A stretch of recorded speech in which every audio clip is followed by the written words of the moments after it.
Class 12th, section C, question number 6, fill in the blank. Very important topic of the class. Okay, that is here. First option, we blank a shawl from Haryana. And what is come in the blank? Bring, brought, या buy. What is come? Bring, brought, buy. Brought. Why brought क्यों? Why brought क्यों आएगा? आएगा brought आएगा तो bring भी तो आ सकता है, बाय भी तो आ सकता है। सर ही सीट आईवीयू दे के साथ वर्ब की फर्स्ट फॉर्म लगती है, तो ब्रिंग भी वर्ब की फर्स्ट फॉर्म है, बाय भी वर्ब की फर्स्ट फॉर्म है। लेकिन ब्रॉट इसलिए आया क्योंकि वो पास्ट की बात कर रहा है। उसने कहां से लाया? हरियाणा से लाया, मतलब ला चुका है वो, इसलिए कौन सी फॉर्म आएगी भाई? वर्ब की सेकंड फॉर्म। ब्रिंग की सेकंड फॉर्म क्या हो गई? ब्रॉट हो गई। सेकंड है बेटा, she is good blank mathematics in 8 with या 2। किसका यूज होगा यहाँ पर? यहाँ पर यूज होगा बेटा 8 का। किसका यूज होगा? 8 का।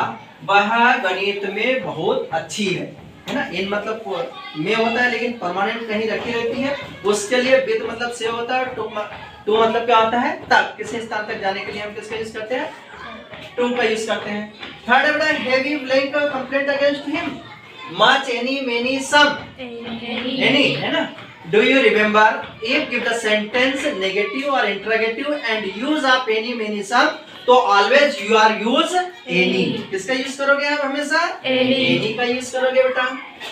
Have you any complaint? क्या तुम्हारी कोई कंप्लेंट है उसके विरुद्ध? क्या उसके विरुद्ध कोई कंप्लेंट है? any मतलब होता है कोई। यदि सेंटेंस नेगेटिव नहीं होता तो फिर हम मच का यूज कर सकते हैं, सम का या मेनी का यूज कर सकते हैं। पर आप तो इतना ध्यान रखो, यदि सेंटेंस नेगेटिव हुआ और इंटरोगेटिव हुआ, एनी, मेनी और सम का प्रयोग करना हो तो always you are use any. अगला है भाई, mister Sharma is blank MLA. MLA है ना, अच्छे से याद है आपको। फिल इन द ब्लैंक को देखना है, शब्द को देखना है बेटा। यदि प्रोनाउंसिएशन क्या निकले?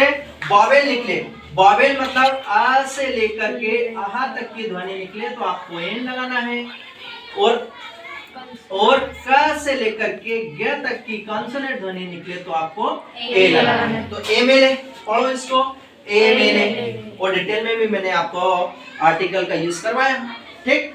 अगला, work hard list you blank fail. Good, should या वुड? शुड क्यों आएगा?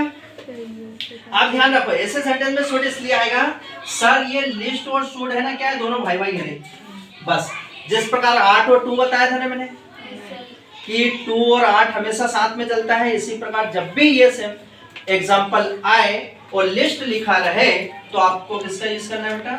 शुड का यूज करना है। क्या बोल रहा है? Work hard list you should fail. कठोर परिश्रम करो अन्यथा फेल हो जाओ, ठीक। Okay, that is clear. Last है ये, the book is the Khalistan of the two. यह पुस्तक the book is of the two, ये पुस्तक देख रहे हैं, the book is the Khalistan of the two. दो पुस्तकों में यह पुस्तक क्या है भैया? गुड है, बेटर है, बेस्ट है, बेड है? क्योंकि सर बेस्ट, बेस्ट जब भी द लगा हो है ना, और खालिस्तान भरना हो और डिग्री भरना हो तो कौन सी डिग्री आएगी? हमेशा सुपरलेटिव। कौन सी डिग्री आएगी बेटा? सुपरलेटिव डिग्री आएगी। और यदि ए इन द का प्रयोग करना है और इधर डिग्री है और सुपरलेटिव डिग्री हो तो फिर क्या यूज होगा? हमेशा द का यूज होगा बेटा, the use of superlative degree. Okay, that is